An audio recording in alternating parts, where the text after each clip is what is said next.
अगर आप लोग अपने देश की राजनीति और अपने देश की राजघरानों राजमहलों को देखें तो इनका एक दूसरे से चोली दामन का आप लोग साथ कह सकते हैं। अब मध्य प्रदेश में आप लोग देख लीजिए, सिंधिया घराने को आप लोग देखिए, एक लंबे अरसे तक राजनीति में दबदबा अच्छा रहा है। अब आप देखेंगे होंगे कि 2019 के लोकसभा चुनाव में ज्योतिरादित्य सिंधिया को हार मिली तो उन्होंने राज्यसभा बीजेपी के साथ मिलकर आप देखते हैं कि राज्यसभा गए और अब आप देख रहे हैं केंद्रीय मंत्री बन चुके हैं। तो इसी तरह की एक राजनीति है राजस्थान की राजनीति में राजघराने, यानी कि कहने का मतलब है कि राजनीति में राजमहल कहाँ, राजस्थान में। तो इनके बारे में हम लोग विस्तार से चर्चा करते हैं, जानते हैं। ये आप देखिए हमारा प्यारा भारत है, इसमें आप देखेंगे ये आपको राजस्थान देखने को मिलेगा, जयपुर इसकी राजधानी आपको देखने को मिलेगी। और आप देखेंगे इसकी सीमा पाकिस्तान से लगती है। राज्यों में गुजरात हो गया, मध्य प्रदेश, उत्तर प्रदेश, हरियाणा, पंजाब से लगती है। विधानसभा में यहाँ 200 सीटें हैं, राज्यसभा में 10 सीटें हैं, लोकसभा में 25 सीटें हैं। 3,42,239 वर्ग किलोमीटर में आपका राजस्थान फैला हुआ है।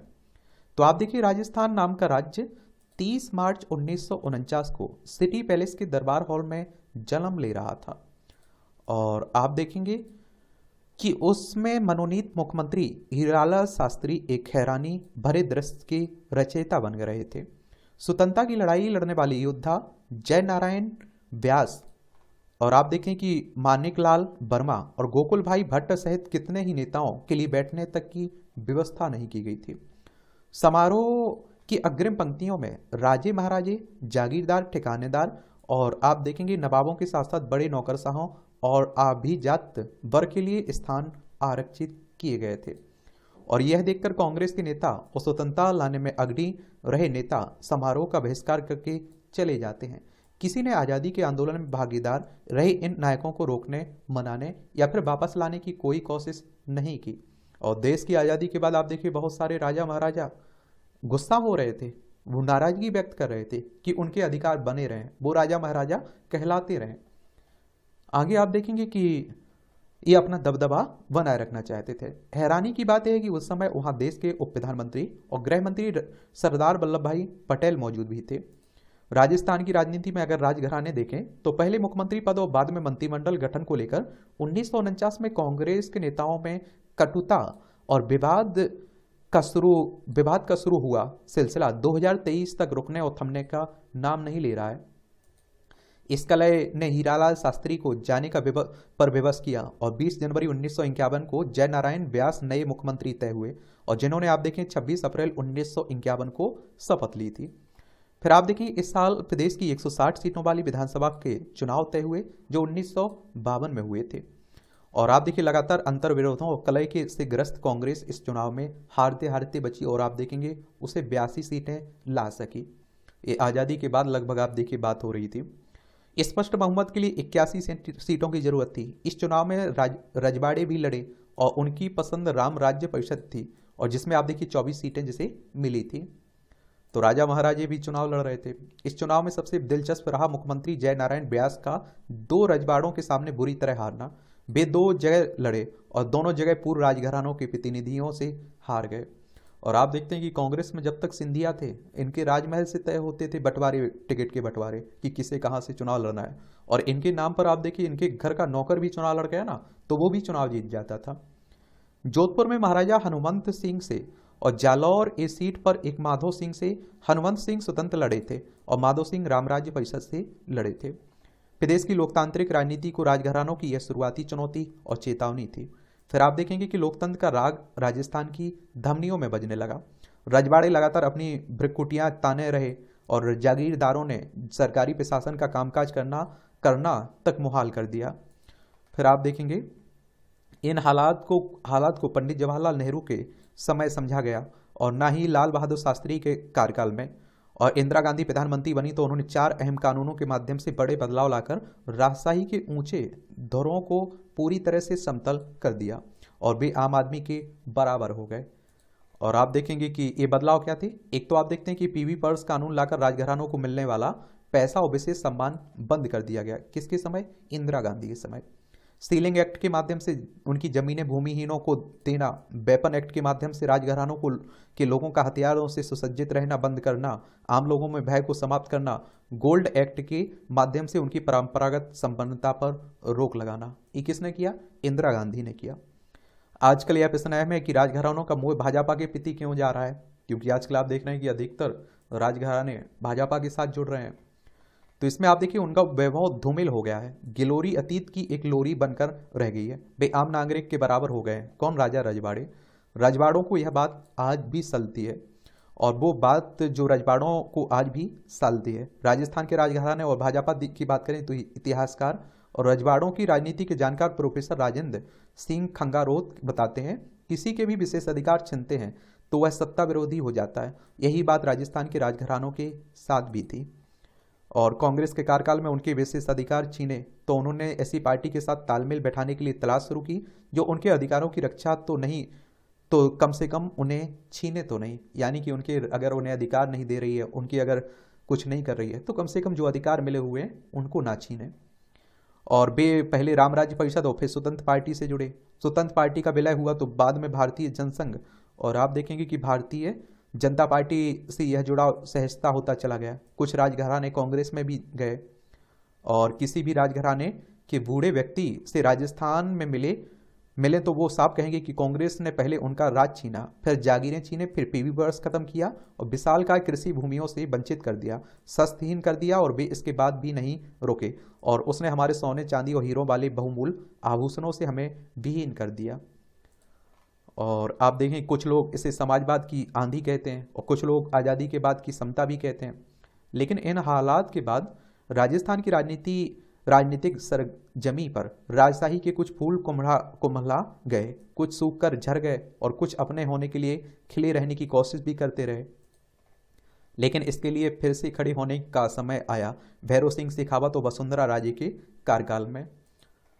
और आप देखिए शेखावत जनसंघ के शुरुआती नेताओं में अकेले ऐसे थे जिन्होंने जागीरदारी प्रथा उन्मूलन में जागीरदारों का विरोध और लोकतांत्रिक अधिकारों का समर्थन किया था। और पहले चुनाव के बाद हनुमंत सिंह का एक विमान दुर्घटना में निधन हो जाता है, डेथ हो जाती है, और रजवाड़ों की सत्ता प्राप्ति का सपना टूट जाता है। और अलबत्ता करौली से प्रिंस विजेंद्रपाल, कुमेर से राजा मानसिंह, नवलगढ़ से आप देखिए भीम सिंह, ठिकाना उनियारा से राजा सरदार सिंह, आमेर बी से महारवल संग्राम सिंह, जैसलमेर से हरवंत सिंह, सिरोही से जवान सिंह, वाली से लक्ष्मण सिंह, जालौर ए से माधव सिंह, जोधपुर शहर बी से हनुमंत सिंह, कुमेर से राजा मान सिंह, अटेरू से राजा हिम्मत सिंह और बनेड़ा से राजा धीरज अमर सिंह जैसे लोग जीते हैं चुनाव में। और राजस्थान में राजघरानों का प्रारंभिक परिदृश्य बताता है कि प्रदेश की राजनीति में आज सबसे चर्चित और बड़े नामों में अपनी जगह लोकसभा में जाकर बनाई, भले वे जयपुर राजघराने के लोग रहे हों या फिर अलवर भरतपुर के। और वही दिया कुमारी यहाँ से भाजपा के संस्थापकों में प्रमुख नेता रहे, और प्रदेश की राजनीति में शक्ति केंद्र रहे भैरव सिंह शेखावत के दामाद का टिकट भी काटा गया था।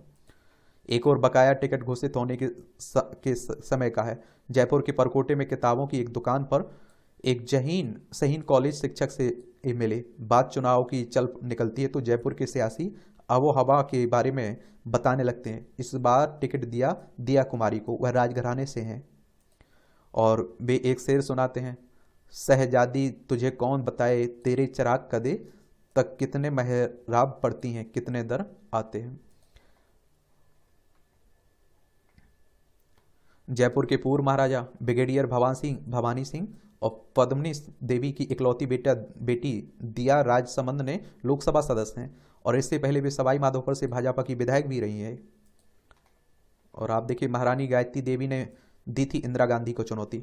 दिया कुमारी की दादी महारानी गायत्री देवी 1962, 1967, 1971 में स्वतंत्र पार्टी से जयपुर से 3 बार सांसद रही। गायत्री देवी का शुमार उन शख्सियतों में से जिन्होंने इंदिरा गांधी से सीधी टक्कर ली थी। और गायत्री देवी के बेटे पृथ्वीराज सिंह 1962 में दौसा से स्वतंत्र पार्टी से लोकसभा के लिए चुने गए थे, यानी उस साल दोनों माँ बेटे लोकसभा में थे। गायत्री देवी ने आप देखिए 1967 में टोंक जिले की मालपुरा सीट से स्वतंत्र पार्टी की उम्मीदवार के तौर पर चुनाव लड़ा, और वे कांग्रेस के दामोदर लाल व्यास के सामने हार गई थी। और राजस्थान की राजनीति के पुराने जानकारों का आकलन है कि गायत्री देवी वह चुनाव नहीं हारती तो राजस्थान की गैर कांग्रेसी राजनीति की लगाम उसी महारानी के हाथ में होती और संभवतः शेखावत के बजाय भाजपा का नेतृत्व 1977 में वे ही करती। ये 1975 से 77 तक राष्ट्रीय आपातकाल भी लगा था। सौंदर्य और साहस की स्मृति मूर्ति ने अपने आखिरी दिनों में आम लोगों की समस्याओं को लेकर भाजपा के मुख्यमंत्री वसुंधरा राजे के खिलाफ धरना तक दिया था और वे इंदिरा गांधी से मुठभेड़ कर चुकी थी। इंदिरा उन्हें इतना नापसंद करती थी कि 1975 में उन्होंने टैक्स संबंधी कुछ मामलों को लेकर गायत्री देवी को कई महीनों तक जेल में डाल दिया था। और राजस्थान के राज परिवार में माना जाता है कि इंदिरा के मन में गायत्री देवी की प्रीति तभी से डाय थी जब से वे अमेरिकी राष्ट्रपति जॉन एफ कैनेडी की पत्नी जैकलीन कैनेडी मार्च 1962 में कई दिनों तक उनके यहाँ ठहरी थी। उन्होंने जयपुर में हाथी की सवारी की, पोलो मैच देखे, बाजार घूमी, उनकी निजी मेहमान बनकर रही थी। और वसुंधरा राजे एक पुराने साक्षात्कार के अनुसार राजमाता विजयराजे सिंधिया मानती थीं कि गायत्री देवी अपने समय में दुनिया की सबसे खूबसूरत महिलाओं में से थीं। गायत्री देवी के बेटे ब्रिगेडियर भवानी सिंह 1989 में लोकसभा का चुनाव कांग्रेस के टिकट पर लड़ा था, लेकिन उन्हें भाजपा के एक साधारण कार्यकर्ता गिरधारी लाल भार्गव ने हरा दिया था। अब सोचो, गायत्री देवी कांग्रेस के खिलाफ थी लेकिन उनके बेटे कांग्रेस से चुनाव लड़ते हैं। ये राजनीति है, कुछ भी होता रहता है। मेवाड़ के चुनावी मैदान में कितने राजघराने, जयपुर की तरह नाथद्वारा में देखें, वहां कांग्रेस के प्रखर नेता और राजनीतिक मनोविज्ञान के मर्मज्ञ प्रोफेसर सीपी जोशी का मुकाबला मेवाड़ के राजघराने के युवक विश्वराज सिंह मेवाड़ से है। और विधानसभा अध्यक्ष जोशी वर्षों से लोगों के बीच और विश्वराज पहली बार कदम रखे रहे हैं, लेकिन मुकाबला कड़ा है। राजस्थान के इस विधानसभा चुनाव में अनेक ऐसे क्षेत्रों में कमोबेश यही स्थिति है जहां राजघरानों से जुड़े चेहरों को उतारा गया है। और भाजपा ने इस बार उदयपुर के पूर्व राज परिवार से जुड़े लक्ष्मण राज लक्ष्यराज सिंह पर भी डोरे डाले, लेकिन वे राजनीति से दूर रहे। वे नहीं आए तो भाजपा विश्वराज सिंह को ले आई है। और विश्वराज सिंह एक बार चित्तौड़गढ़ से सांसद भी रहे, महाराणा महेंद्र सिंह के बेटे हैं, जबकि लक्ष्यराज सिंह मेवाड़ महेंद्र सिंह के छोटे भाई अरविंद सिंह मेवाड़ के बेटे हैं। दोनों परिवारों में उत्तराधिकार और परिसंपत्तियों को लेकर दूरियां भी हैं, लेकिन सिटी पैलेस अरविंद के सिंह के पास है। और आप देखिए, राजघराने के दो राजघराने जाट हैं, ये भरतपुर और धौलपुर हैं। धौलपुर के जाट राजघराने की बहू वसुंधरा राजे झालावाड़ की झालरापाटन से 2003 से लगातार चुनाव जीत रही हैं, तो उनके बेटे दुष्यंत सिंह झालावाड़ 12 लोकसभा क्षेत्र से सीट से 2004 से सांसद हैं। अगर हम लोग वसुंधरा राजे का सफर देखें चुनावी, तो वसुंधरा राजे नंबर 1 पर है यहाँ। राजे 1985 में पहली बार भाजपा के टिकट पर धौलपुर से विधायक चुनी गई थी। राजे झालावाड़ से आप देखिए 1991, 1996, 1998, 1999 तक लोकसभा की सदस्य भी रही है। और प्रदेश की राजनीति में सबसे अधिक प्रभावी और सक्रियता के मामले में भरतपुर के जाट घराने से सब पीछे हैं। इस घराने के विश्वेंद्र सिंह डी कुम्हे सीट से 2013 से लगातार कांग्रेस विधायक हैं और सरकार में मंत्री भी हैं। 1989 में जनता दल के सांसद बने, 1999 2004 में भाजपा से ये बने। विश्वेंद्र सिंह 1993 नदबई से विधायक चुने गए थे। उनकी पत्नी महारानी दिव्या सिंह एक बार विधायक, एक बार सांसद भी रही हैं। विश्वेंद्र सिंह आप देखिए के पिता महाराजा विजेंद्र सिंह 1962 में लोकसभा, 1972 में विधानसभा के सदस्य भी रहे। इसी राजघराने से संबंधित राजा मानसिंह डीग और कुम्हे और वेर से अलग अलग समय पर 1952 से 1980 तक 7 बार विधायक रहे। 1985 के बहुचर्चित चुनाव के दौरान पुलिस गोलीकांड में ये मारे गए थे।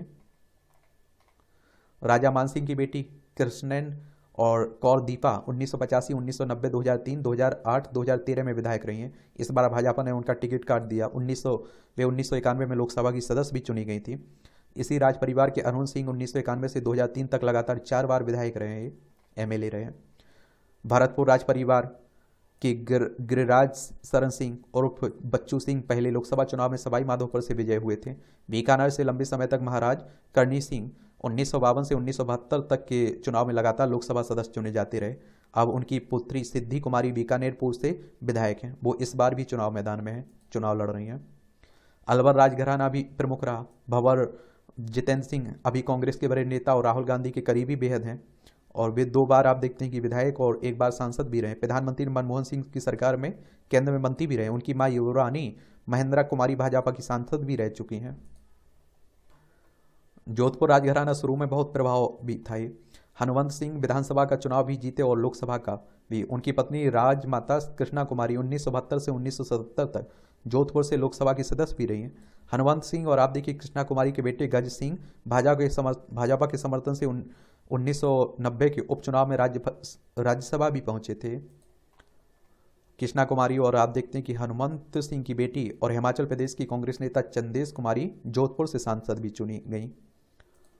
कोटा के पूर्व महाराजा विजयराज सिंह 1962 में कांग्रेस और 1967 में और 1972 में झालावाड़ से भारतीय जनसंघ की टिकट पर लोकसभा के सदस्य रहे। वे 1977 से 1980 में कांग्रेस की टिकट पर लड़े, लेकिन वो हार गए थे।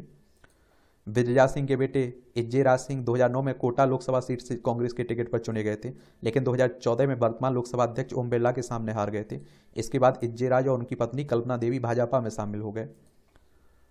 और कल्पना देवी ये आप देखिए लाडपुरा से ये 2018 में विधायक बनी, अब फिर भाजपा की उम्मीदवार हैं। कलौली राजघराना भी राजनीति में सक्रिय रहा। ब्रजेंद्र पाल सिंह 1952 से 1957, 1962, 1967, 1972 में विधायक रहे। वे शुरू और आखिरी में निर्दलीय थे, लेकिन बीच के 2 चुनाव में वे कांग्रेस से चुने गए थे। इसी राज परिवार की रोहिणी कुमार 2008 में भाजपा से विधायक चुनी गई। और गायत्री देवी और लक्ष्मण सिंह की रस्साकसी। तो इस दौरान 1958 से राजाधिराज सरदार सिंह खेतड़ी और महारवल लक्ष्मण सिंह कुंवर जसवंत सिंह दाऊद सर जैसे लोग राज्यसभा भी पहुंचे थे। और राष्ट्रीय राजनीति का सबसे दिलचस्प मोड़ 1977 में उस समय आया जब जनता पार्टी ने विजयी प्राप्त की। उस समय महारावल लक्ष्मण सिंह के नेतृत्व में लगभग सारे राजघराने एक हुए, लेकिन जीत के बाद महारानी गायत्री देवी और लक्ष्मण सिंह के बीच रस्साकसी रही थी। उस समय विवाद गहराता चला गया, तो पहले से अवसर के लिए चौकन्ने भैरव सिंह शेखावत सक्रिय। उन्होंने राजनीतिक सूझबूझ और अपनी कुशलता से ऐसे नेतृत्व हासिल किया और मुख्यमंत्री बन गए थे। राजघराने के ताकतवर चेहरों के बीच एक साधारण राजपूत के रूप में शेखावत ने मुख्यमंत्री बनकर जता दिया कि लोकतंत्र का आकाश अब राजघरानों के बजाय लोक आकांक्षाओं की पलकों पर झुका आया है। शेखावत ने बैठकों के लिए सिटी पैलेस में जाने से इनकार कर दिया और राष्ट्रीय ठाटबाट वाले राजघरानों के प्रतिनिधि हाशिए पर चले गए। महारावल लक्ष्मण सिंह को विधानसभा अध्यक्ष बनाया गया, तो गायत्री देवी के कद के अनुसार आरटीडीसी का चेयरमैन बनाया गया। यह कॉरपोरेशन उनके लिए खास तौर पर गठित किया गया। इसके बाद आप देखिए प्रदेश की राजनीति में तेजी से बदली और राजघरानों के बहों के वरक्स साधारण राजपूत नेताओं के नाम का एक प्रभावशाली एक्वेरियम तैयार हो गया। और इसमें जसवंत सिंह जसौल, कल्याण सिंह कालवी, तन सिंह, देवी सिंह भाटी, नरपत सिंह राजवी, सुरेंद्र सिंह राठौड़, राजेंद्र सिंह राठौड़ जैसे कितने भी अनूठे नाम तैरने लगे। और इससे आप देखिए राजघरानों की राजनीति ने बेचैनी महसूस की। राजस्थान की सियासत एक सक्रिय सुरंग से गुजरते हुए 1987 में तक आई, तो राजघरानों ने देखा कि देश के राजनीतिक परिदृश्य पर वीपी सिंह छाए जा रहे हैं। बदलाव लाने वाले शेखावत ही हैं। पिसना प्रताप सिंह ने तत्कालीन प्रधानमंत्री राजीव गांधी को चुनौती दी, तो बड़े राजघरानों ने उनका साथ अपना भविष्य देखा। और आप देखेंगे कि दरअसल वीपी सिंह राजस्थान के देवगढ़ ठिकाने के दमान थे। इस तरह 1993 के चुनाव में राजपूत राजघरानों और ठिकानेदारों के लोगों को काफ़ी टिकट दिए गए। पराक्रम सिंह बनेडा और बीपी सिंह बदनौर जैसे नेता उभरे और शेखावत की सरकार बनी, तो 1993 से 1998 के बीच गढ़ों, किलों और ठिकानों के दिन फिरे और नई पर्यटन नीति से नए बहार भी आई। जिन सोने किलों की विशाल मेहराब पर कबूतर बैठते थे, इस नीति के बाद वहां सरकारी सहायता मार्गदर्शन से विदेशी पर्यटक आने लगे ये किले देखने। कभी धोरों की रेत में नहाए सोने किले अब चांदनी में नहाने लगे और रेगिस्तान में संपन्नता की झील अटखिलियां करने लगी। चुनाव आए तो आरोप लगे कि शेखावत से ने सारा खजाना राजघरानों पर लौटा दिया। नतीजा यह निकला कि भाजपा 200 में से 33 सीटों पर जा टिकी। कांग्रेस ने 153 सीटें हासिल की थी और 1998 में कांग्रेस की अशोक गहलोत सरकार बनी। 2003 के चुनाव में आए तो महारानी वसुंधरा राजे की आंधी चली और कांग्रेस 56 सीटों पर सिमट गई। भाजपा ने 120 सीटें जीती थी। भारत को पहली बार पूर्ण बहुमत मिला। वसुंधरा राजे परिवर्तन यात्रा पर निकली, प्रदेश का चप्पा चप्पा छान मारा, तो उन्हें जहां कहीं किसी राजघराने या राजपूत परिवार में राजनीति की संभावना दिखी, उन्होंने उसे आगे भी बढ़ाया। और अब उत्तर वसुंधरा काल में भाजपा के नेतृत्व ने एक बार फिर राजघराने के कंधे जोड़ कर लिए और सीना खोल दिया। और प्रोफेसर खंगारौत बताते हैं कि राजस्थान के सारे ही राजघराने उत्पीड़क नहीं थे, लेकिन यह सच है कि सत्ता का चरित्र कभी नहीं बदलता। राजों और नवाबों के लिए पहले जो लाल कालीन बिछता था, उस पर अब चुने हुए सत्ताधीश चलते हैं और बेमनमाने फैसले करते हैं। और उनके इन्हीं फैसलों की बदौलत पार्टियों के सामान कार्यकर्ता दरिया बिछाते और नारे लगाते रह जाते हैं और राजमहलों के टिकट में टिकट पहुंच जाते हैं। पहले आप देखिए वो राजनीति करते थे, राजनेता बने रहते थे, राजा महाराजा। आज आपके विधायक आप लोग देखते हैं जो, वो भी तो यही कर रहे हैं, बदला कुछ नहीं है। कल भी जनता का हाल बेहाल था, बदला हो तो बताइए आप। तो ये कहानी है राजस्थान की राजनीति में राजघरानों की, राजमहलों की।